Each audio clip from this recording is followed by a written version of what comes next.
guys, what is up? Andrew Tsundoku back, bringing you another review about A Silent Voice. I'm going to be talking a little bit about this manga.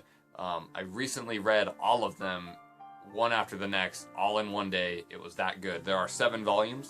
It's by Yoshitoki Oima, and bought these all during the Barnes & Noble Manga Mania sale. They're $11 if you buy them retail, and they're published by Kodansha Comics.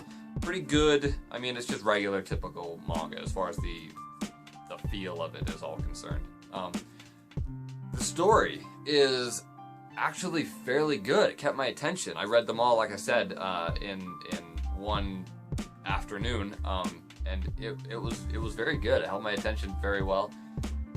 Things I liked about it. Well, let's do a little bit of synopsis. So, Shoya and Shoko.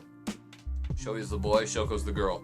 Shoya is kind of like the class clown. He acts out and he's disappointing his mom and getting into trouble and all this types of crap, getting in fights. And Shoko is this little timid deaf girl, and she's transferred in to his class. And he, of course, is like, oh, perfect, fresh meat. So he starts picking on her. Turns the whole class against her. She ultimately has to leave school because the bullying is so intense, right? So the mom pulls her out of school. Then the class turns on the boy, and they're like, you jerk, how can you treat this girl so badly? Typical, like, 4th grade stuff. Pretty much.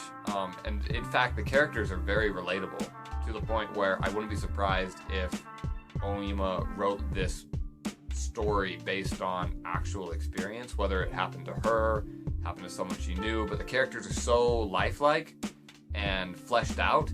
It really, truly, I think that's what captivated me the most, is that the story was good, it was believable, it seemed real. Anyway, Shoya now feels terrible for what he's done. He's grown up, feels awful, so he goes and he's looking for Shoko to try and make amends with her. He wants to apologize, and it's a good overall positive story. There's a lot of feels. It gets sad at lots of different times, but it's an overall positive story. And I guess that's about that without giving too much away. The art is really good, and I thoroughly enjoyed it. It's consistent, which is positive, but not that hard to do in a 7-volume series.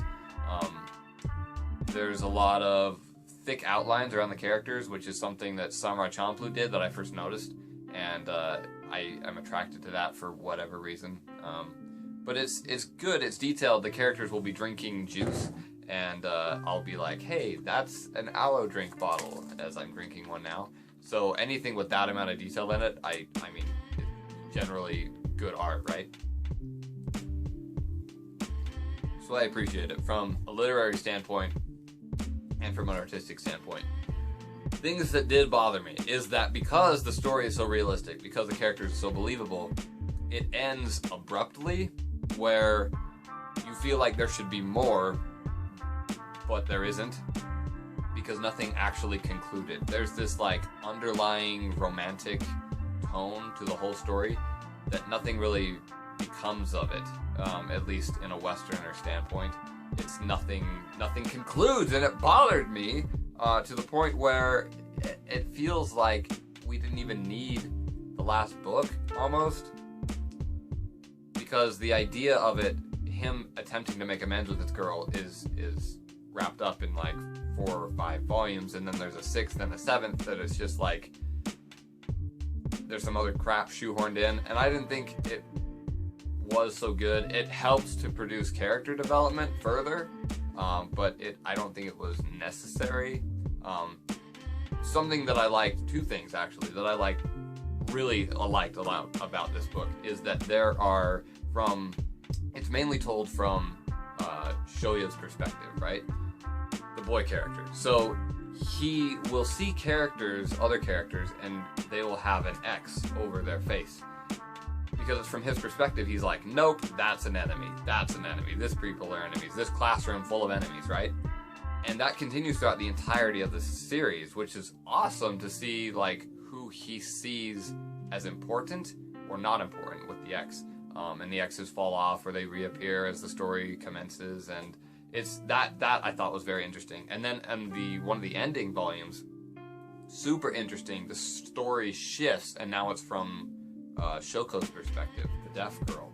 And there are 2 entire chapters that one is from her eyes, like you're seeing what she's seeing, and the other one is an outward view of the situation, but you're reading how she hears, this very broken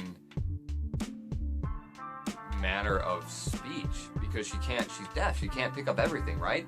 And to be able to empathize with that and be frustrated of, I can't read this text balloon, it was very cool, and I really appreciated that sort of way that Oima helped me realize what Shoko was feeling the entire time. So there's that. Let me know again what you guys thought about it. I would give this series an 8 out of 10, and here's why. I because the story was good at parts, it was really good, but also at parts I thought it was really bad. But the thing that saved it is this. There is so much manga about swordsmen and like over-the-top romance and adventures and ninjas and pirates, right? There aren't enough stories about children growing up, and there were no ninjas, and there is no adventure, and there's no Dragon Balls, and there's no nothing like that. It's just this kid is getting bullied, and then this kid is getting bullied, and these kids are friends, and there's, at least from what I'm aware of, there is not enough manga like that out there. So it's good for everyone. I think they give it a teen rating, Kodansha does, which means 13 plus. I would let everyone read it. There's nothing bad in it whatsoever except for the bullying. So based on that alone, I think it's important that more authors and illustrators, more mangaka, are able to incorporate real life scenarios into their stories. 1, to make them more believable, but 2, to make them more relatable.